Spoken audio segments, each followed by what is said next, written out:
doing marketing instead of running those outdated strategies that every dropshipper is actually eating his dinner from. Most of the e-commerce brand that I see these days, they are still going in line with those outdated strategies. And today we are chatting with Alexander, and he's a CEO of strategic agency and overall passionate marketer. He's really used to be building global brands without the global budget. We just dive deep into a holistic aspect of selling and how your fancy hacks won't build, 8-figure brand if your core message is just like crap.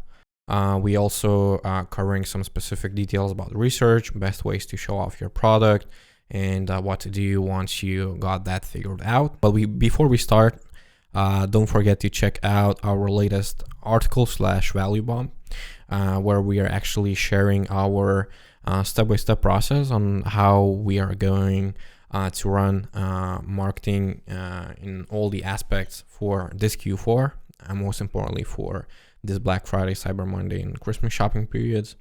So you'll find a bunch of different details, bunch of different actionable steps you can apply right now. But for now, let's just get into it. Welcome to 360 Scale, a podcast for A-level entrepreneurs looking to scale their business beyond 7 figures. Learn from those that have actually made it in the world of e-commerce with actionable steps you can apply right now. Hey Alex, how are you? Welcome to our podcast. Hey, thanks for having me. Doing good. How about yourself? Doing well. And where are you right now? You mentioned that you are in China and Japan. What country you are right now? Yes, I'm actually at the moment in Southeast Asia, in Bangkok.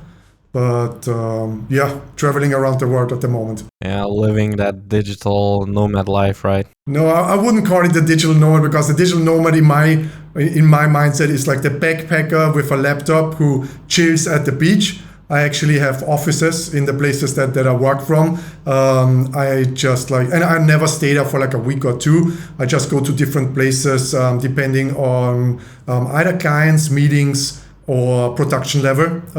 So it comes to those things. So in all the places I work from, I actually have like some type of an office. No backpacks, no beaches, no fancy lifestyle, just working. Yeah, so solid digital nomad. And you mentioned that when you are traveling in the country, you have some kind of, meeting or client or whatever. So it means that right now you have client in South Asia, right? Yes, like the Asian market is extremely booming. There's even though 90% of my customers are from North America, mainly US, some in Canada, and a few different ones, but they are selected in Europe. We have a few in China, and those are major. Like their growth rate is just I can't even describe it. Like a lot of people who have not seen Chinese brands grow can't even understand how amazing those are growing. And for me, I think the Southeast Asian market from Thailand, Vietnam, Malaysia, Singapore, Indonesia, Philippines is extremely booming. Agencies are still underrepresented there. There's a huge opportunity gap for very established and very agencies that have like a proven track record to actually help major brands that at my level I would have never gotten access to in North America, because those brands are so big. They go with one of the Madison Avenue agencies. But in Southeast Asia, that market is wide open and the opportunities there. They are booming, have a huge growth rate. Digital is first, mobile first. So it's an extremely a strong future trend that we want to be part of. And maybe you have some examples, in terms of numbers that you hit with those brands in Asia. So we don't share like our client numbers, but I think I shared it last time. Like we had like it was mind blowing. Like it's still mind blowing to me to see like a Chinese brand doing on a live 2-hour live. I think it was 2 or 2.5 hour live with influencers, doing tens of millions of dollars. There are things going on that are just, for me, are mind-blowing. You see studios where there are influencers, there are hosts, and in front of them they have 60, 80 different phones. I haven't even calculated them, all connected with wires, all connected with samplers. There's a huge team behind it, and people just go live. It's very strong that e-commerce culture, for example, in China, that people, they spend a lot of time on their phones. Actually, 20 years ago, people did on TV shopping. So actually just following the influencers, actually watching them, communicating with them. I mean, not directly with them. They have teams sitting around them, but influencers actually read through the chats, comment on them. They get questions about the products, about how does it fit, how does it feel. They interact. It's such an immersive customer experience to buy something on that level. And then when you think about the reach that those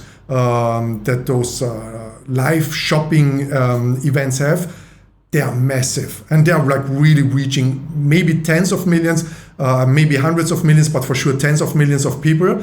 And the revenue they generate with one of those, it's mind-blowing. I mean, it's a different level, because in China there are even training camps for shopping hosts, for influencers and whatever. So there's a huge generation coming up that are trained on how to present on video, on lives, on all those different platforms in a way that engages consumers, that converts them, and that even brings them into a brand. So even though I can't share the direct numbers, but they are massive. Yeah, but this trend is coming into Europe and US and Canada and all those countries. Currently they have in US as an example, they have TV live shopping, but it's also coming into the e-commerce. I've seen brands running Black Friday campaigns through live shopping experiences. Same in Europe, they're just doing same TV ads and with live shopping, but at the same time they are also, running some e-commerce through live shopping. But as you mentioned, you still have those conversion principles. You still have people that are building some kind of sales strategies, and even if you have live shopping, even if you're running Facebook ads, or building funnels, at the end of the day, you still need people to build you that type of sales machine. And from what I heard, you are pretty good at sales. So maybe we can just dive deep into all the process and then overall your experience in e-commerce DTC sales, and how to actually understand what to do, how to actually execute, and what to do after execution. I see so many people thinking that marketing is all about how you set up campaigns, what type of attribution window you're choosing, what type of audiences you're selecting, what lookalike here, lookalike there. Do I use a landing page? Don't I use a landing page? Do I use a pre-sale page, or do I everything on the product detail pages? Do I need testimonials? Do I need authority high or low on that page? Do I need a video, or do I need just images? Should I copy Amazon, or should I just come up with something unique? Post email nurture sequences, or is SMS the new trend? Should I be on TikTok, or is Facebook enough? All of that does not matter if your message sucks. And this is something, it was not the same 2 years ago or 3 years ago or 5 years ago, because when Facebook came out, you got such a huge reach for small money. It was so cheap to reach a lot of people, and a lot of brands actually learned during that time to sell their products. And they actually learned to sell their products like a supermarket, just like a Walmart. If you go into a 7-Eleven or a Walmart or whatever it is, they don't sell you on the product, because they count that there is so much foot traffic coming through that store that the only thing they need to do is show you a lot of promotions, show you a lot of bundles, show you a lot of things. and you will buy. Like you don't go into a Walmart without leaving with a full cart. So there's a reasoning behind it, and brands use the same mechanisms online. So buy my stuff, 10% off, come back, or you left your cart open, buy one, get one free, and whatever. And it worked as long as CPMs were low. So you could reach like 1%, 2%, 3% conversion rates. And it was enough for a lot of brands to actually like scale to 50 million, 100 million or more. But all of that changed already when CPMs were increasing. And even in the old times, if you were good in sales and were actually good in reaching people at lower awareness levels, like totally unaware, maybe pain point aware, not even solution aware, not even product aware, not even like in a not even in a buying intent, you had massive conversion rates, and there were a lot of those stories. But all of that changed now because now we have an iOS update. So what worked a year ago or 2 years ago, where people, so Facebook targeted people when it saw that you were checking out or you were hitting a lot of product pages for t-shirts. So it showed you a lot of other t-shirts ads because the assumption is if you're in the market for a t-shirt, I show you all the t-shirt ads, you're going to buy one. 1% conversion rate, 2% conversion rate, 3% conversion, all good. But Facebook lost that data. It doesn't know if you're checking out or if you're not. For half of the market, like everyone on an iOS phone, Facebook doesn't know. So they're trying to push more to Android, but they are even going to lose there. European Union, it lost a lot of data for a long time due to the GDPR rules. So what I'm focusing on, what actually made us so successful in marketing, is knowing what to communicate at what stage to what customer in what way. Meaning, for me, it doesn't matter if it's like one-on-one sales, phone sales, direct mails, catalogs, TV, or if it's an ad. It doesn't matter. It's all about the message.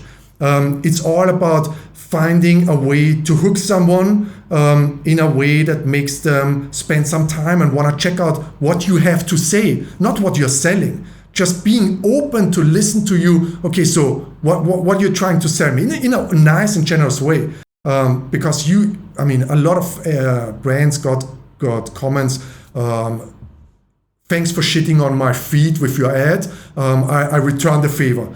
That's like because there were so many ads that did not attract any attention at all. 10% here, 5% here, 25% here, Black Friday deal, Cyber Monday deal, buy one, get one free and whatever. That's not selling. That's just offering. If you've ever been to like a Turkish bazaar or like an Arabian bazaar, it's a nice destination to go once if it's on a trip because you want to take some pictures, but you should not be seen on that bazaar with a bag in your hand. Because all the other vendors in that bazaar know you're a buyer. And now they are going to scream at you from all sides. Come in my store, check it out. Hey, I have some tea. Come here, come here.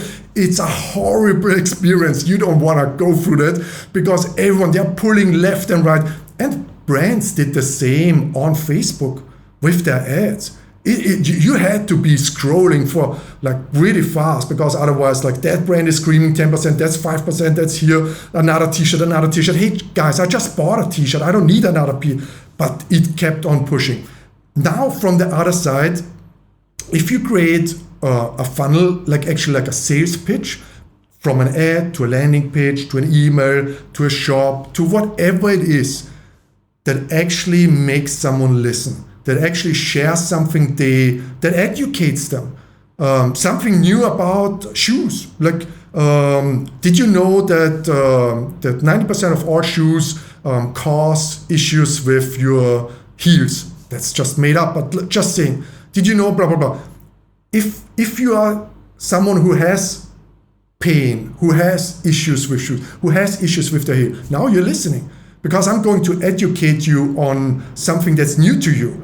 Now I'm able to tell you, hey, there are 3 things that cause those issues. That's X, Y, and Z. Yeah, so basically it's like having some kind of a pre-lander before even like landing them to your main one.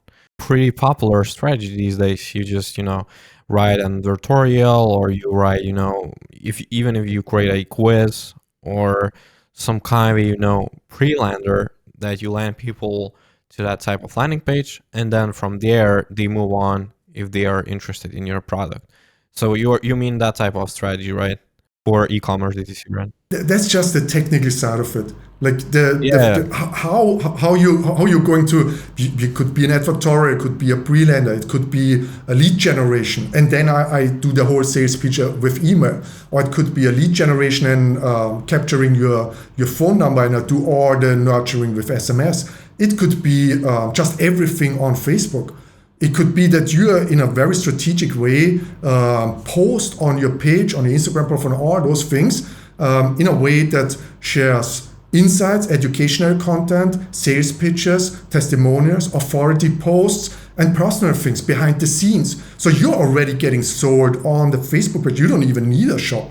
Like you could sell people. There are messenger strategies where we don't even have someone check out on the page. They probably never even see the page. The only thing you do is nurture them through maybe an ad, nurture them through the page, get them on Messenger. And on Messenger, you have like a team sitting in Vietnam, 200 people that are just like answering Messenger requests. Hey, if you would like to find out more about our shoe, solving your heel issues, type XYZ. Boom.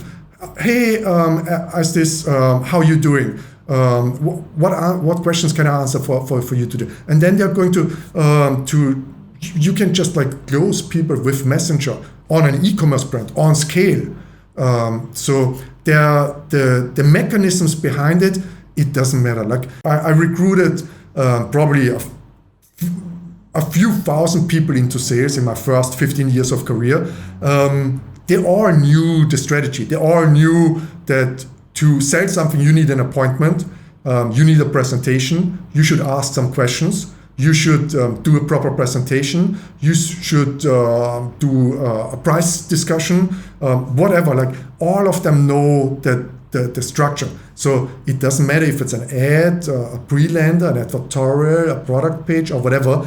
The focus as a brand should be to actually engage people in a way that makes them wanna communicate with you, that makes them want to learn more from you, that actually builds some engagement, trust with you, that actually like has them interact with you. People will buy way more if they're open and interested in you, where you show some behind the scenes, where you show some how it's made, where you show, like, that's why unboxing videos work so great, because people actually see how does it look in real life. But some of usually the best performing ads are demonstration ads that are like infomercial type video ads. So it's about the message and the way you communicate your value props and everything rather than the tech stack. Yeah, but like I believe the main problem here, that type of approach, and why all those guys like dropshippers, affiliates, they're just screaming in front of your face and trying to sell you, is just because they don't have the time and money, basically resources, to actually have that type of long funnel. Because for that type of approach, you need that long funnel of a lot of different steps to actually show them everything you want and educate them in a proper way. So I believe that's why they are doing old-fashioned e-commerce strategies, like with like all the lookalikes you are mentioning. And my question is, what's your opinion, like on all those guys? And maybe you have objection killer for me in that type of scenario. No, so the thing is, I think if you don't have money, you should do it exactly as I said. Because if you don't have money, you need to be profitable from the get-go. You can't afford to just show stuff into the face of people, because even with my approach, or it's not my approach, a lot of marketers do it. And like some people say, for example, even like in the internet marketing industry, let's say, for example, Russell Brunson, a lot of people call him one of the best internet marketers. And if you look at him, that's all he does. He does not show you all the time become a ClickFunnels member, become a ClickFunnels member, become a ClickFunnels member, become a ClickFunnels. No, that's not what he does. He records videos, he sends you emails, he does events, he does promotions, I guess 3 or 4 a year. He comes up with new stuff. He just released a new thing, list building. As if we didn't know that you should build a list already. Before it was the webinar thing. He does a lot of education-based stuff. He does a lot of nurturing. He builds all that engagement for people then to convert, because those 1%, 2%, and 3% impulse buyers and people that you will get because they're in the market, you'll get them no matter what. Is that you don't need to be a genius to convert at 1%. Like if you can't do that, but I'm talking about 3% conversion rate. We don't need to talk. If that's your goal, I would even tell a client, don't hire us. Doesn't matter how much you want to pay us, don't hire us. If we are not talking about at least 6, 7, 8% conversion rate as a goal, what are you even doing? Like for me, it's not about like getting those impulse, but we get them no matter what. If your ads are at medium level, you'll get them. There's nothing you need to put in there. It's no rocket science. What I'm thinking about is how can I get the other 97% of people who are not buying, who are not in the market. That's all that my thought process goes about. And that's why I'm saying, when I was in sales, I closed 90% of people on the first call, on the first meeting. But there's a lot of people that sum up over the time, those 10%, 10% this month, 10% next month, 10% next month, that you only get if you nurture them the right way. And nurturing doesn't mean like, for example, even as an agency, you're an agency owner, nurturing doesn't mean that you call them every single month and say like, hey, by the way, did you make a decision yet? Did you replan your marketing budget? Are you able to hire us now? No. That's what a lot of people do with 10%. Buy one, get one. Here's a bundle. Here's a package. No, what you actually do is send another case study. Hey, by the way, Alex, I thought about you. We just had a recent client win that's very similar to your company. If you want to check it out, click here. And then he checks it out on his own. The people, if you do it the right way, those people will all come back to you and actually ask you for another call, actually ask you for another meeting. And it's the same on e-commerce. Where are you nurturing your people? Is it on your Facebook page? Do you even create a Facebook group? Do you do it on your Instagram profile? Do you do it with an email sequence? Do you do it with an SMS flow? Whatever it is, it's about getting people to know you, like you, and trust you.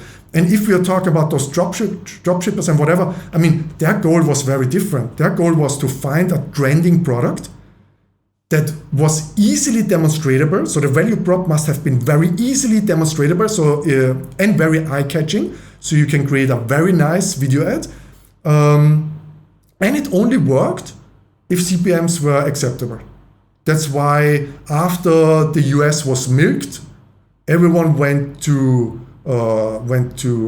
Europe. Like Germany is still an amazing market. Eastern Europe, a lot of people still talk about it because CPMs are lower. Now it's Brazil, Colombia, Argentina. So the only thing they're doing is feeding off those margins. Low CPMs can work with low conversion rates, but that's like vultures, right? It's like just feeding from the leftovers everyone else left for you. I'm talking about how can you build a brand that people love to engage, that people love to buy from, that people love to buy a lot from, so they come back and back, where they love to share your content, so you get a lot of user-generated content for free, where they love to share it with their friends and family, so they also become buyers, and where you just create a very organic hype without even working on SEO or whatever, just because people comment on your ads, share your ads, talk to other people, show off your product, because they're educated, they know what the benefits are for, they fall in love with your brand, because we have brands where we get a lot of comments, One of them was, for example, I saw it in Facebook Messenger. A client asked something, customer support replied, and it was a Sunday, and the owner replied actually with a voice message. That customer went crazy. The customer actually said something about the lines, I can't believe the founder of the company is actually reaching out to me. I'm still not sure if this is not a scam. Yeah. Just because of that. So building something that's exciting. And trust me, like a lot of brands that we all know, they do exactly that. This brand did not build it by showing 10% off, buy 2 phones, get 1 free and whatever. No, they specifically target a specific market that was very passionate, great creators and creative people, and built a very stronghold with them, focusing on design, focusing on the message, think different, being unique, everything that a creator and a creative person likes. Now it spread out to everyone, and it's still engaging you. Twice a year at least it's doing a big event. 3 times a year it's having a release. It innovates on its product. It gets new things out. It sends you emails. Like I'm getting emails from Apple regularly. They have videos. They work with influencers. Those influencers create content that you watch. So people are actually very attached to the brand. And there was a recent study in a US university that checked with brain scans how people are attached to the brand of Apple versus Android. And it clearly showed that Apple fans have a very strong, even if they're not aware of it, very strong brand attachment, which all the Android user testing groups lacked 100%. They did not have that. So they did not care if everyone talked bad about Android, if anyone talked bad about Samsung or whatever. They didn't care. The only thing that got them a little bit excited was if someone talked about Apple, because Android users didn't like Apple. But other than that, the attachment to a brand, that's what you wanna reach, and that doesn't take 7 days. It doesn't take 2 weeks, not 3 months. You can achieve that actually in one journey. In one, like. When you call someone Wolf of Wall Street type of thing, right? In the 90s, they closed someone in, I think it was in 3 cars. There was like a prospecting car, a pre-car, and then someone actually sold them. If you do it one-on-one, so you actually do door knocking, it's possible. The best salespeople door-to-door, are people who are very good in building a relationship instantly.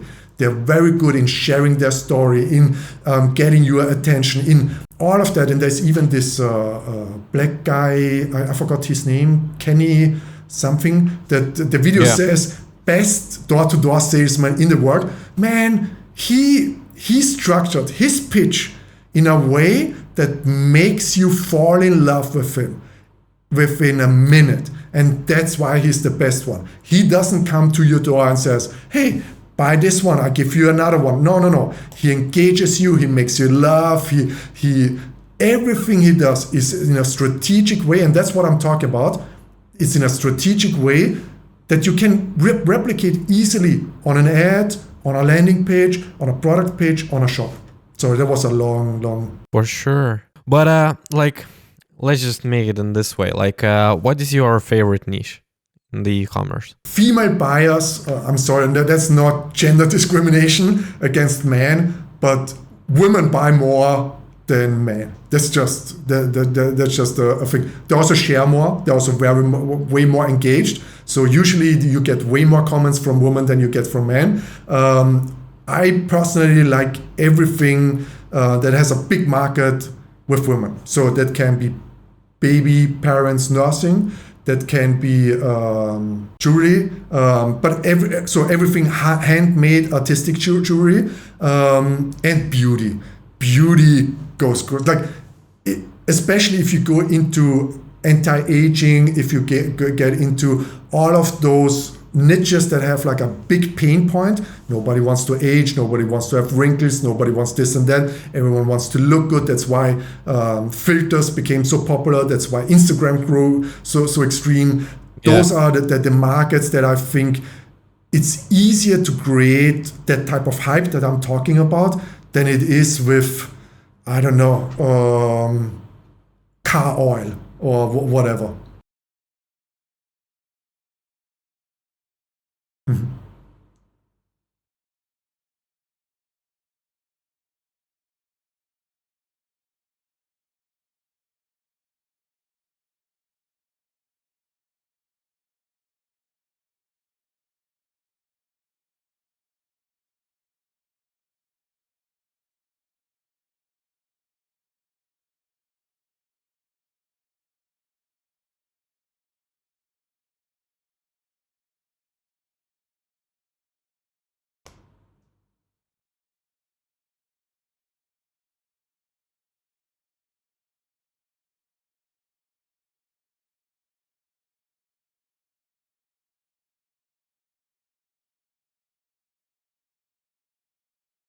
So first step, research. We started research, meaning first thing I'm going to do is actually get some statistical data. I'm actually doing some market research. Like there are companies where you can get a lot of data about anti-aging, what are the trends, whatever. Then I'm even going to contact a few anti-aging doctors, clinics and whatever. I'm actually going to talk to them. Doesn't matter if we have to pay them from our own money, but I'm going to do research with someone who is actually in the market and who talks to buyers who spend a lot of money a lot. Like there could be a doctor doing injections, could be facelifting, could be cryotherapy and whatever. Next step, I'm going to Amazon for sure. Can I ask you a question before we go? I mean, like, what type of questions you're asking from those specialists? Everyone needs to sell, client. Nobody comes to a doctor and says, "Oh, I want to hire you." So a doctor knows how to sell someone on a hyaluronic injection treatment. The owner of a cryotherapy studio knows exactly how to sell someone on a cryotherapy 10 pack, 10 set, or whatever session pack, right? So I'm going to ask them, what are the key pain points that you're facing? Why people actually come to you and buy? So I'm not interested in the people who come to you and then they leave and they never come back. What are the typical pain points that convert for you? So if someone comes into your studio or into your clinic and you ask them, so what are you trying to achieve? And they say that one thing, you know instantly they are going to buy today from you. What is it? And they're going to know that answer for sure. If someone knows how to sell, you ask someone, so what made you come to our cryotherapy studio today? And they're going to give you an answer. Or I get a lot of wrinkles, or I have the feeling that I don't know what it is, but they have. And the second question is, okay, why now? Why now? You could have waited another week, another month, another year, but why did you decide to come today? So those are two psychological triggers that are super important. First of all, you find out their motivation. And that motivation is what you need to use in your hooks. Super important. And why now reveals to you what you need to put into that whole funnel and pitch and communication that makes them convert fast. That's a huge difference. If a lot of people when they go somewhere and you don't ask that. So okay, so what made you come today? What are you looking for? XYZ, blah blah blah. And you forget to ask why now? Why today? Why is it important now? Then you are lacking a lot of closing at the end. So this is what I'm going to ask them. They're going to give me insights. I'm also going to ask them, what are the main insights that you as an expert would share with someone who is interested in those products that you think educates someone who has never heard about those treatments in a way that makes them want to have it.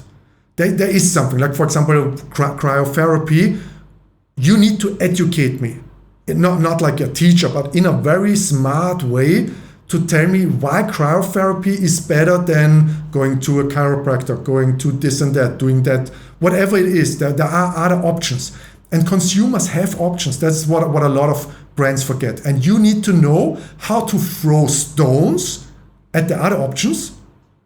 So people more decide more for your option. So you want to know, okay, so what is wrong with that? What is wrong with that? Those experts know the answer because they studied it for years.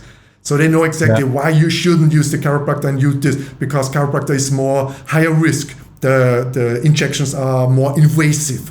Cryotherapy is something that's just on the outside and you only need 10 minutes once a week or whatever it is, right? Beauty brand. So that's where I go. I need to understand what are the motivations of buyers in the market. What are the main reasons people, that the main facts people drive to do a decision, to make a decision in the end? And also, what are the ways that you can educate the market quickly and precisely so they understand the value of whatever your product does. Yeah, and that's different from what your client will tell you, because your client will tell them what they think is the most important parts about their product, and that's not usually not what people think is are the most important parts. And you started mentioning the Amazon reviews, frequently asked questions. So let's just continue your overall step-by-step strategy on how you would execute on that type of brand. And I'll just ask some questions in between.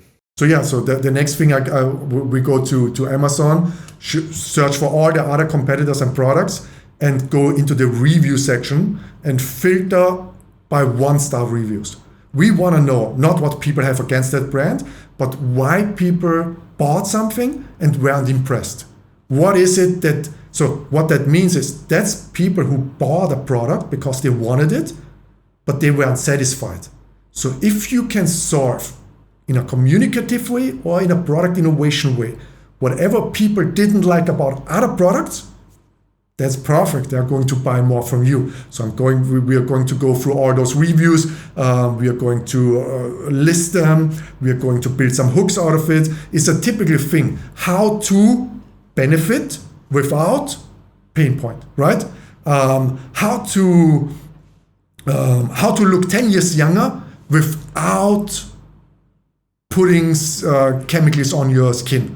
How to age, how to slow down the aging process without invasive treatments, whatever it is, right? So you want to know the pain points, what people are wanting. So we go to Amazon. There's a lot of other options like Reddit, Amazon group, Facebook groups. What I would always, I'm in a lot of groups that I shouldn't be in, like especially in moms, parents, beauty, and what, because I need to read, and my campaign managers and my Facebook managers, my marketing managers, the team leaders and whatever, they need to be in those groups because it takes months to understand what people talk about.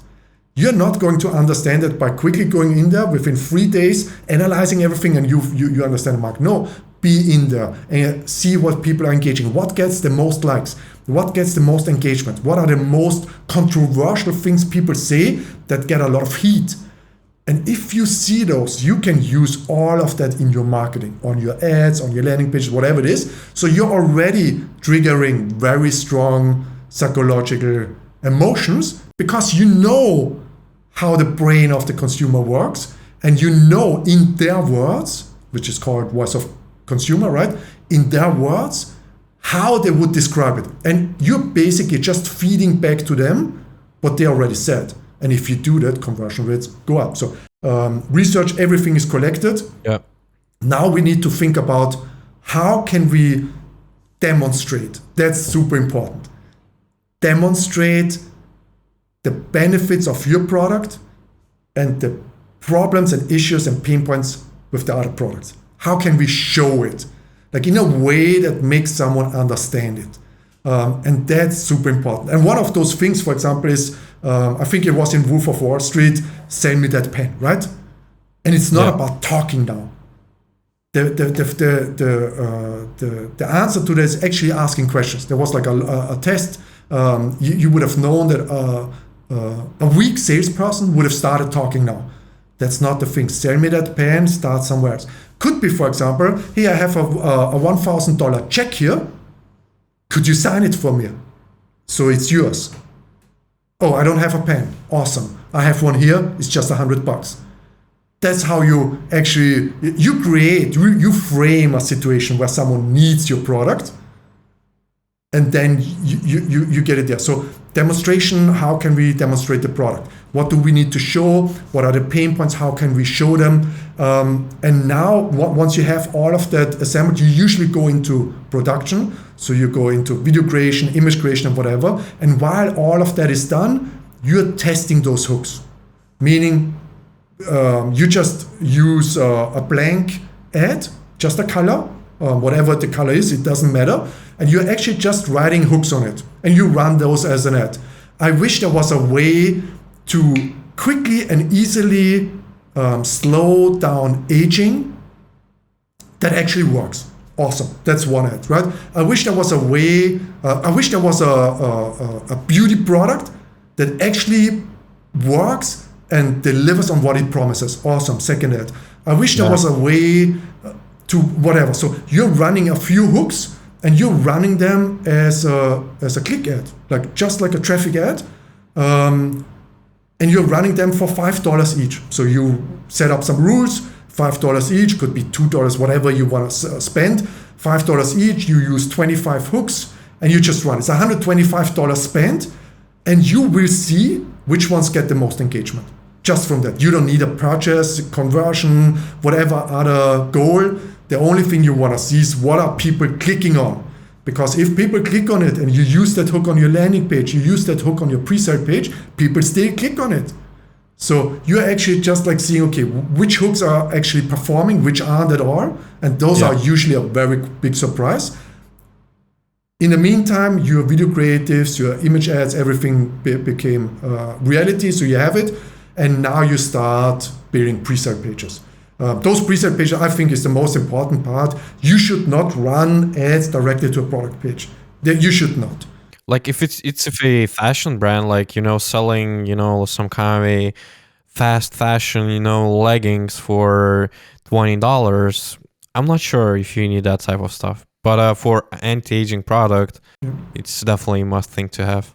I objected and I explain why. So people think, okay, so it's a legging, $20. So it should be easily purchased. It's either you buy it or you don't buy it. No, that's wrong. I can sell a $20 legging with 100% conversion rate one-on-one on a market. It's not just a standoff market. It's not about just showing it. Like, for example, I give you an example. I'm a skateboarder. I love skateboarding. And there's a brand, Santa Cruz, OG brand, that sells their boards. And that brand is known. Everyone knows about it. What they do to sell it, they have two strategies. One, as all the other brands, they have their influencers, which are called skateboarding pros, right? So pros that skate for them, they use the boards, they create videos, everything is awesome. Second strategy, and this one actually works much better. If you go to YouTube, Santa Cruz Skateboarding, you will find their brand manager. I don't want to use the names now. What he does, I think like once a week, twice a week, sometimes three times a week, he skates each model. So at the beginning, he stands there. Okay, today I have the McCoy 8.25 width, 14.25 truck stands, and whatever. I'm riding it with the Richter hardcore with I don't know what Bones bearings wheels with this and that. And then he has like 3 challenges. Could be like a rail challenge, could be like a transition challenge, could be whatever it is. He skates that board for 20 minutes. That's how they sell it. They create content that people want to consume for a product that everyone already buys, but people want to consume it. They love watching him doing his tricks. He's a very, very skateboarder. He's super funny. He's a great talking. It's fun to watch. And then because people see the product, they're going to their shop and say like, hey, I just saw the McCoy double tip Santa Cruz board. Do you have it on stock? I want to try it. So, and that's a board that's just a commodity. So it's about making people buy it, not about showing, hey, I have something here. You want to buy it? It's just $20. Awesome, 3% conversion rate. But if you actually show people, and people do that. Like influencers, if they bring out their collection of leggings, they do it very differently. They are not just releasing it and saying, oh, it's $20, you want to have it? No, they make a 5-video series about behind the scenes, how I'm going production, how I'm flying to Turkey to do the review. Then they're wearing it 7 times in the gym. Then they're washing it. Oh, it doesn't even lose its stretch and whatever. And they're wearing it in the next 250,000 videos. That's how they sell it. So selling people on a product is very different to just showing it so people buy. And that's the difference where you get conversion rates that are sick. And then it doesn't matter if your CPM today is 20% higher than yesterday and next week it goes lower again. Your click-through rates are only 0.8 instead of 3.2. Who cares? Who cares? The majority, the blended ROI, the blended ROAS, the blended click-through rate will be so amazing that you just print money on all fronts. And then you can expand. You can invest into product innovation as a client. You can invest into new channels. You can hire some copywriters for your company because you're the dropshipper who was broke before. You can hire some copywriters who will write an email sequence. There's so much that you need to actually create that hype, that growth. That's outside of just showing the product. So it's a great explanation of the pre-sale, because all guys in the market, they just think about pre-sale as like a simple landing page of like 5 tips on how to get rich or 5 tips on how to use our best leggings in the world, which is not the case. And now you explain and walked us through on how that works. So that's great. But let's say we have that in place. Let's say we covered the research, we have the pre-sale and the whole idea on an approach of how to actually and where to land those people. And what's next? Testing, improving your sales pitch. Now it's all about improve. It's just about improve. So we set up all the tech. Of course, like basis, like you have your Google Analytics in place, GTM, you even a Quantcast, just to have like some more deeper data levels of insights. You have your data studio up and running. You have like all your tracking pixels. Everything is done, right? You even have like a data warehouse. You have like you're collecting SQL queries where you are like running your reports. You have everything in place. You have your email marketing, your SMS marketing. That should be all standard. That's like telling a salesperson who goes to a sales appointment, oh, by the way, you also should wear shoes if you show up to a meeting. Of course you should. Oh, it would be smart if you also have pants.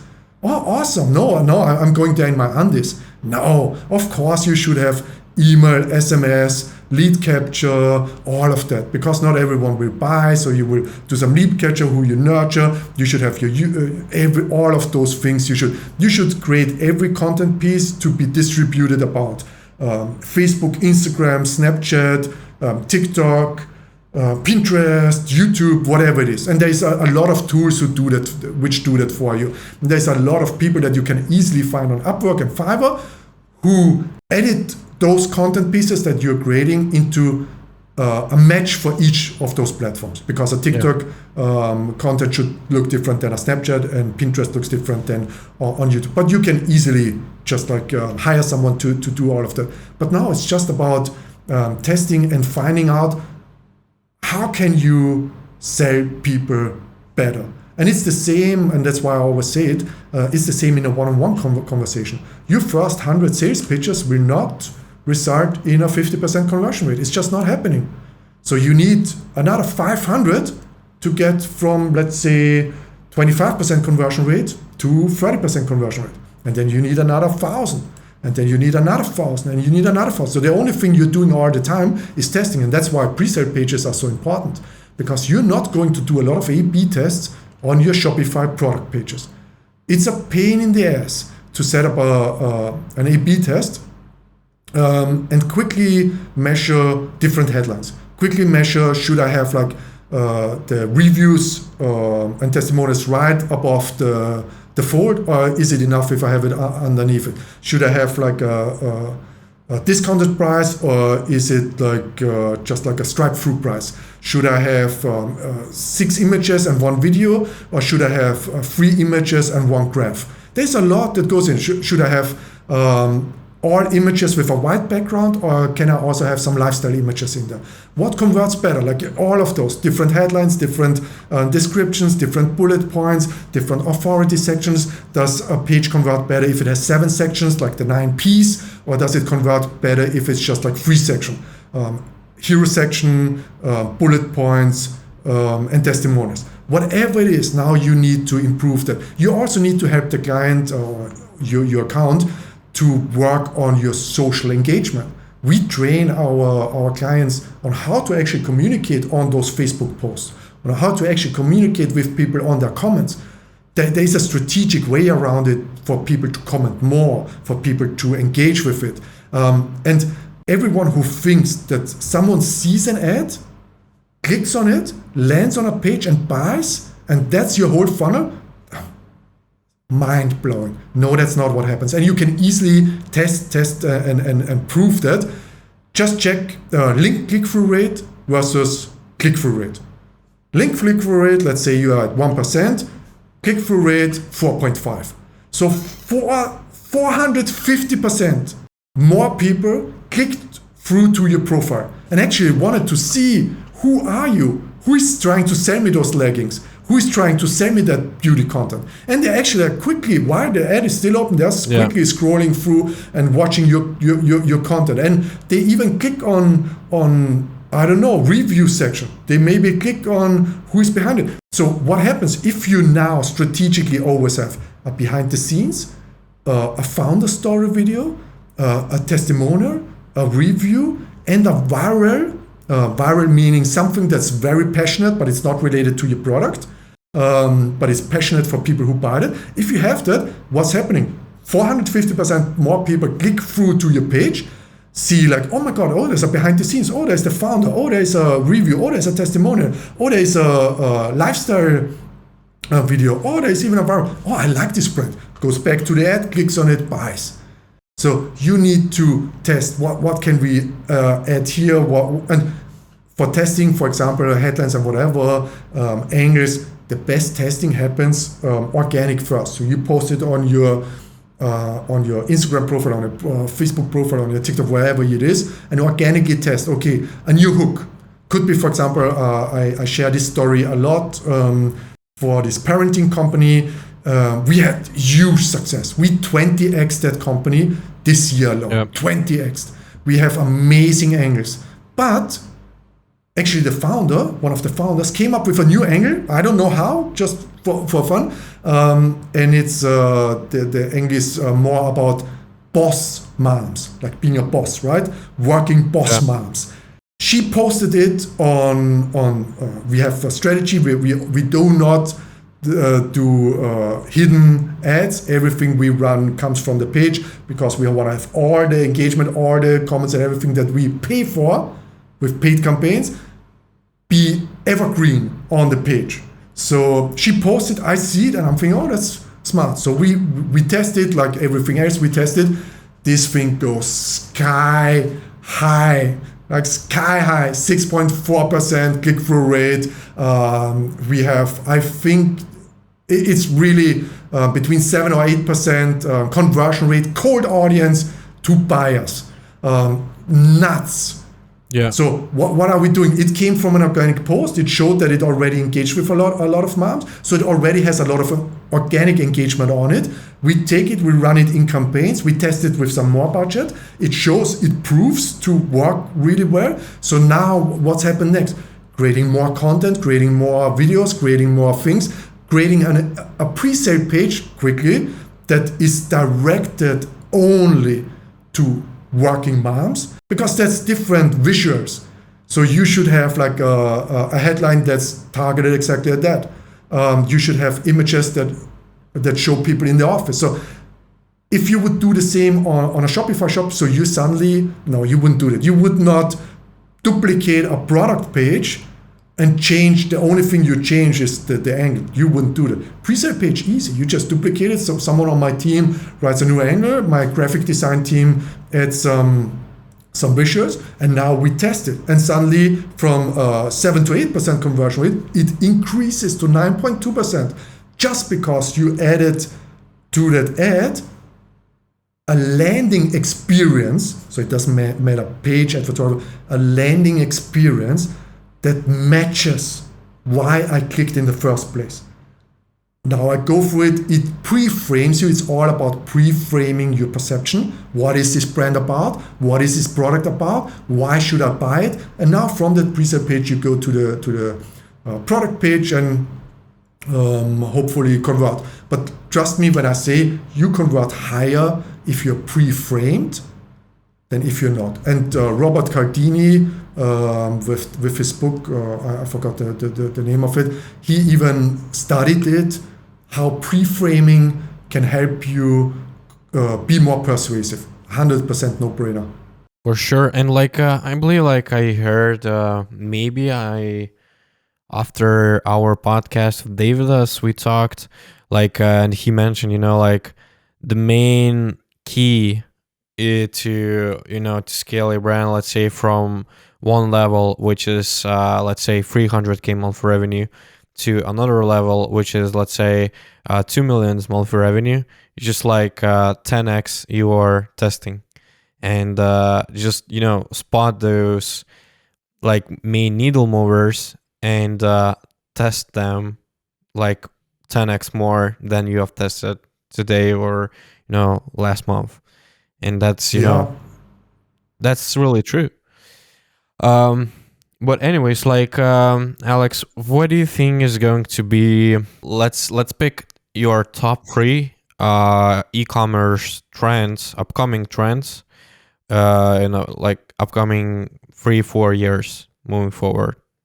What you would say are going to be the main areas to focus on for e-commerce D2C brands?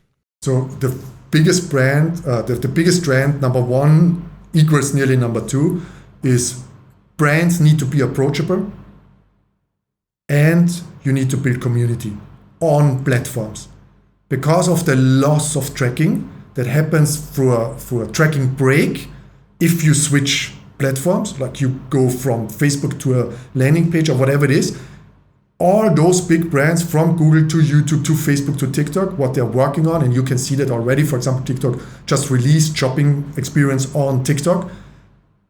They will have it on their platform because they can track everything they want on their platform, and they need that in insights. But I think the most important part is being approachable. Being approachable meaning that the consumer wants to know who stands behind this brand, who represents that brand, what are they doing, what are they standing for, and what are they working on. There's the last year with the what was it called, cancel culture, showed a lot. People want to know who you are. You could have run in the last 500 years, but online in the last 10 years, a brand where not even in the About Us section, you shared who is the founder of that brand. Didn't matter. You could just sell anything. People changed. People want to know. People even want to know who they work for. Like those numbers that just released, that in the US, the employment percentage is not increasing as expected. The huge trend behind it is because people don't just want to work shit jobs for shit people. They want to actually stand behind. The same is with the buying experience. So you need to share messages from the founders. You need to share behind the scenes. And all of that is nothing new. There is a guy in the marketing world that does it on a genius level. And his name is Gary Vee. Gary Vee, 90% of his stuff does not talk about marketing. He talks about the jets, he talks about NFTs, he talks about whatever the heck he talks about. He does not talk about marketing. I don't even know if he knows how to run a Facebook campaign. He has a team for that. He thinks high level, what are the trends, what are the insights, what can I share? He's a pattern recognition guy, right? He knows the trends, he learns them quickly. And what he does is he shows who is the founder, who is the mastermind, who is the behind the scenes. So even though you don't know anything about his family, you know a lot about his agency and you know a lot about him. And every brand should do that. What you need to do as a brand is you need to create a lot of video, a lot of behind the scenes, a lot of how is the product made. People want to know. People want to know where those cosmetics are made. And that's an issue for a lot of brands because those cosmetics are all made at the same OEM manufacturers that all the other brands that people hate are actually done for too. So all those organic cosmetics are actually made in manufacturing companies that produce all those oil-rich and non-organic stuff.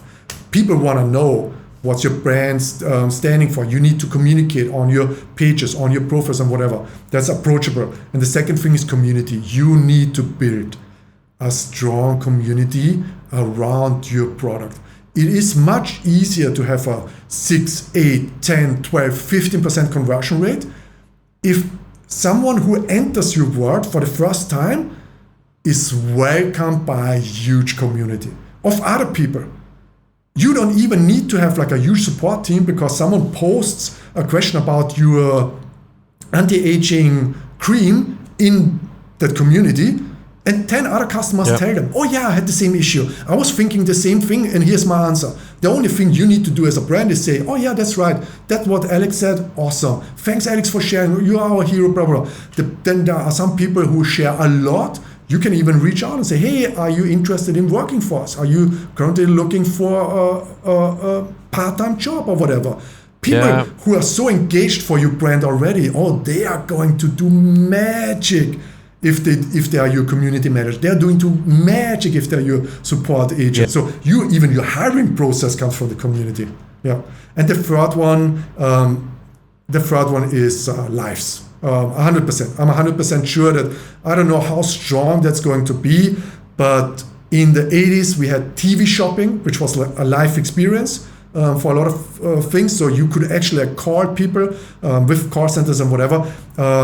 That will be a very strong thing, which is a downside for a lot of brands and a lot of newcomers, because if you do lives, now you need to have a team. So you need to have people who answer all those messages, who are on the live, who maybe even pick up the phone, there's a lot that goes within. So I think there are a lot of outsourced companies going to grow just on those trends who will offer those services on a scale. Like in the 80s, call centers popped up everywhere, taking calls for other companies.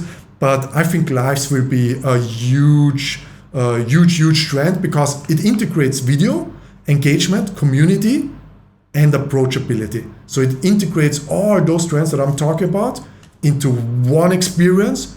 And people had that in the past a lot in going into those little shops. But why would I pay $5,000 rent downtown LA for a small shop that hardly anyone ever comes by, if I can take the same money and build a team online that gives you a way better experience as a consumer, that integrates you with way more people in our community, and that actually welcomes you to a brand in a way that I've never experienced before. And that's why you share it with your friends, your network, you come back, you buy more, that kind of stuff. And I believe like if we are able to connect VR with live shopping experience, it's going to be mind-blowing. Because when you imagine like how that could work in in reality, you can just put on those glasses or even lashes or something in your eyes. You come into some kind of a store and you meet like another people sitting in their homes and with the same glasses and hang around, and a guy selling you the product. I believe that's going to happen 100%. And if we are adding all those things that you mentioned, I believe the great way for us to actually study is the NFTs and overall crypto space. Because like all those guys, they just build communities. They show off, not of course all the projects, but the good ones. They show off their face, the team, like they do everything in a very organic way that, you just coming into the group on Discord channel or whatever, and they are just, all over the place. They are replying to your message.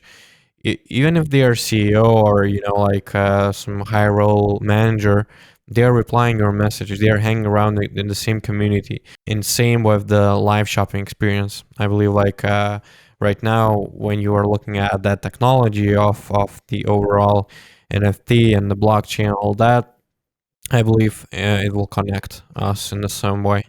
So yeah, it's just like a way to do your own research, like NFT and crypto, if you want to. And that's a great example, like an amazing example how like all those crypto and NFT peeps, right?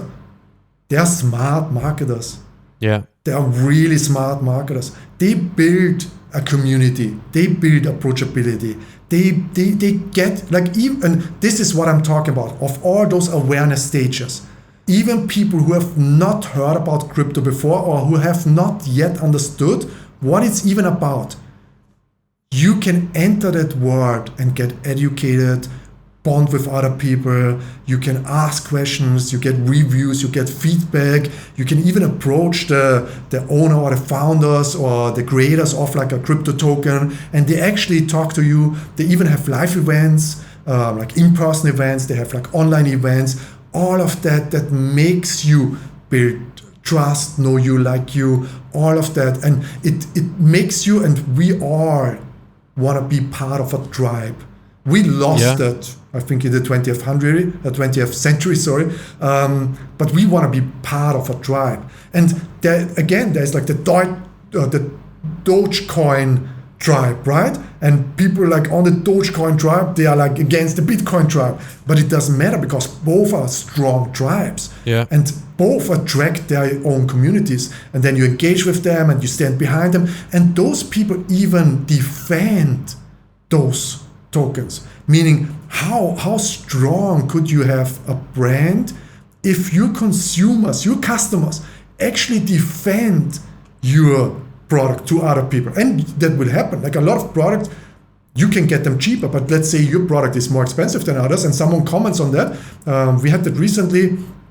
Someone commenting, oh my God, this was so overpriced and whatever. I don't know how many, I guess between 5 and 10 customers immediately commented on it, said, yes, I thought the same, but then I ordered it, I got it, and I even ordered 2 more because it's so amazing.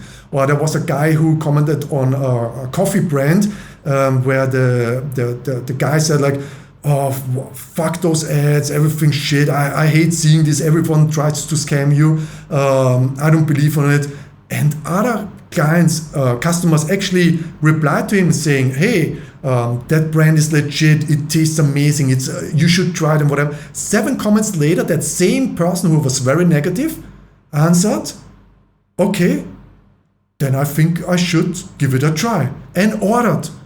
And I don't know how reordered or whatever. But yeah, so all those communities, those are way stronger strategies and tactics to increase your conversion rate than whatever you can come up with on your campaign. Oh, I'm doing this audience against that, or this lookalike against that. Should I do a 3% lookalike versus a 5%? Should I do, who cares? If you have a community that sells for you, people who just entered your world, your conversion rate skyrockets way more. But you need to be strategic about that. So the thing is, the reason, for example, now a lot of people are doing that, ClickFunnels.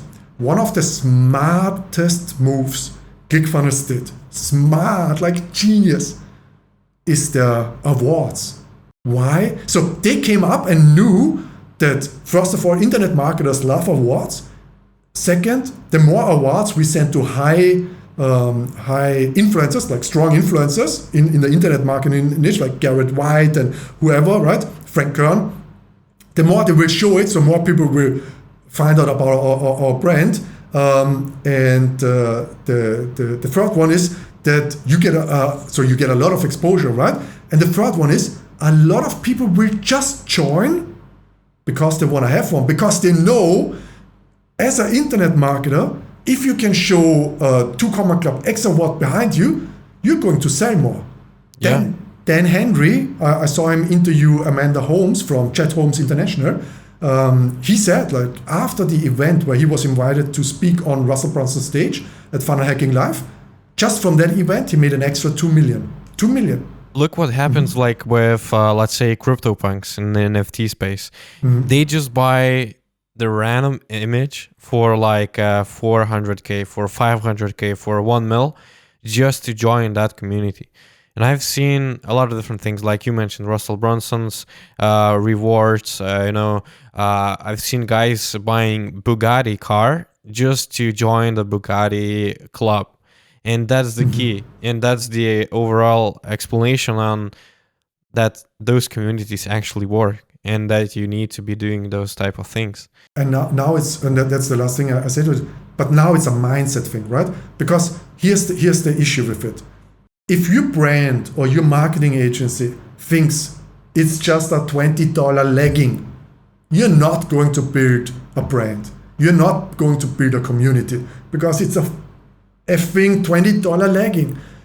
But you can take that same legging, make it an $80 legging, call it Gymshark, build a huge community around it, and now you have a $1 billion company that's growing massively, that people want to be part of, where you attract the biggest influencers on the planet, and suddenly you make from that $20 legging that I just need to show someone and I shouldn't do a pre-sale page and nothing else. No. You want to, from a mindset perspective already, you want to see your brand to solve an issue in a market space. And I don't know what it is for that legging, but it could be for gym rats, it could even be for couch potatoes. Why not make the first couch potato brand? Everything you need to be a Champions League couch potato. The best leggings, the best stretchers, the best sweatpants, the best whatever it is, the tray for your chips, for this, a remote control that does your whole house, whatever it is, even a pillow for your back that helps with your back pain that you're getting from just sitting on your on your sofa, whatever it is. So you should, if you want to reach high conversion rates, if you want to have a very, very healthy margin and you want to have real growth from cash flow, not venture capital, not investor, not loans, then you need to build a brand that's approachable, that builds a community, and that has a mission. There's a mission to share something with people in something. And that's what all the crypto NFTs do. Yeah, and that's the secret to be a $1 billion company. Yeah, that's how it is. Anyways, like, remember when you told that all those guys, the best salesmen is those who are easy to listen and the most interesting ones. And like right now, I'm just listening to you and I'm like just, going the flow and I'm just interested in like what's next you're going to say.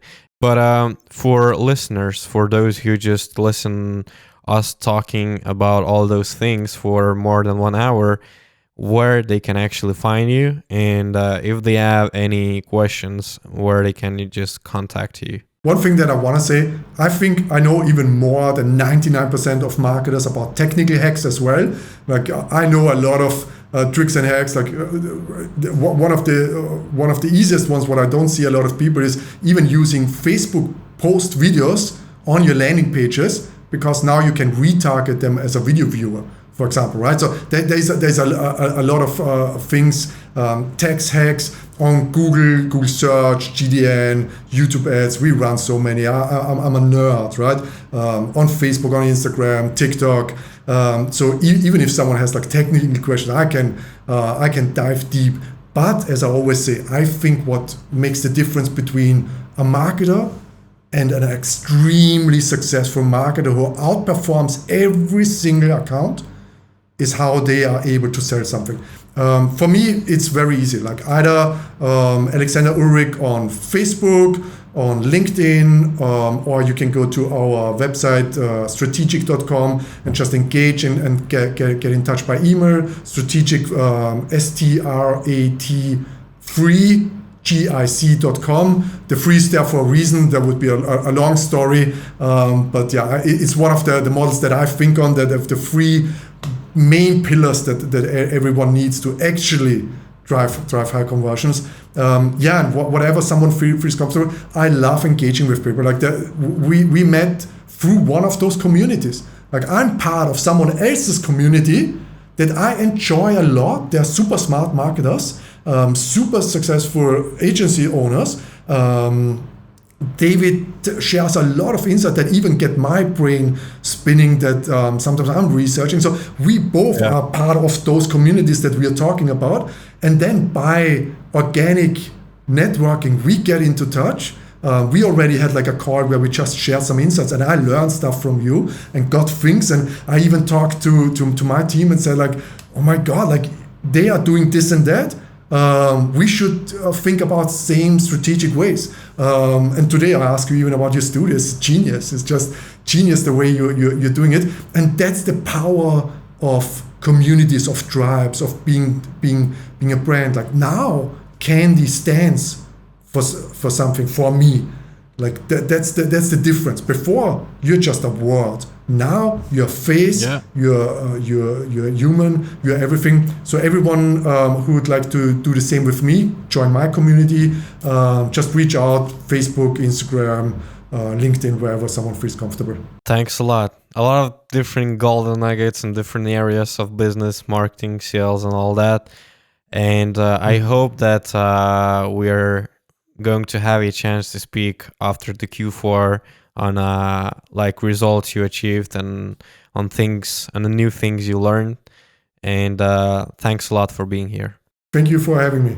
I hope you enjoyed this episode. Make sure to check out the rest of the episode of 360 Scale podcast. And if you want to know more, if you want to dive deep into all these specifics that we actually cover on the podcast, you can also join our Facebook group called 360 E-commerce Growth, where we actually dive deep into all the process of creatives on like website CRO, media buying, influencers, and many, many more. We actually share our insights from our own experiences that we had working with multiple clients in different industries, different markets. Also, we have tons of guests on the group who are sharing a lot of different information and actionable steps you can apply right now. Thanks for listening to this episode, and see you on another